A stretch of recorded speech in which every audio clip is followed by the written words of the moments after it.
When quizzed about the upcoming nurses' strikes, the Conservative Party chairman said that demands for a 19% pay rise for nurses would cost the NHS £10 billion, which should instead be spent on NHS frontline services.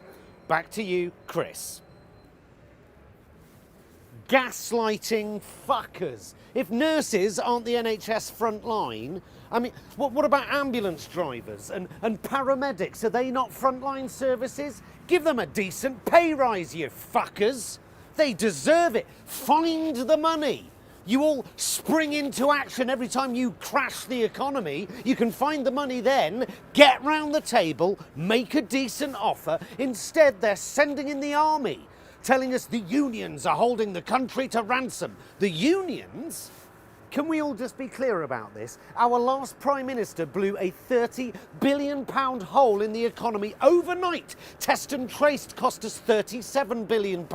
Useless PPE wasted £8.7 billion, which ended up in the pockets of Tory donors. A shambolically executed Brexit lost us £40 billion in tax revenue alone. Rishi Sunak lost £11 billion by overpaying interest on UK debt. And yet, you read the front pages, it's nurses who are the ones who are greedy and irresponsible. It's the fire service that's holding the country to ransom because they all just decided they'd prefer to drink tea on a freezing picket line than save children from burning buildings. It wasn't so long ago we were clapping them, hailing them as heroes. They were all considered key workers during the pandemic, weren't they? Bus drivers, teachers, nurses. Now they're called lazy, work-shy fuckers.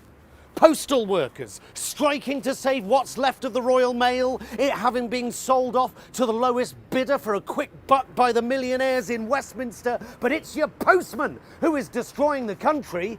The entire Northern Rail network on the brink of collapse whilst rail companies and their shareholders make record profits, but it's that fat lazy fucker behind the ticket desk asking for a bit of job security who's destroying our rail infrastructure. 25 to 50% of average households are unable to pay their bills this winter, whilst energy companies announce record-breaking profits. In 2021, Shell paid £0 on their oil production in the UK and received £100 million of subsidies in taxpayers' money. Working people are suffering at the hands of corporate greed and unbridled economic mismanagement, and this is why people are striking for better pay, conditions, and job security. Recently, the government gave us the Public Order Bill that even one Tory peer described as an affront to a civilised society. Crackdowns on peaceful protest is the purview of China and Iran, not British democracy, and yet these reactionary fuckwits tell us it's Scottish primary school teachers who are holding us hostage. The bastards who wrecked the economy, squandered our reputation on the international stage, sold off any and all of the country's assets for a quick buck, are getting their mates in the media to tell you that it's bus drivers, bin men, teachers, nurses, postmen, passport control workers and rail workers who are throwing the country to the dogs. Don't believe them. They are lying to you.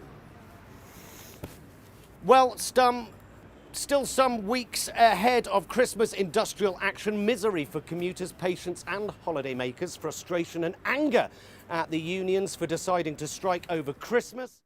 Thanks for watching.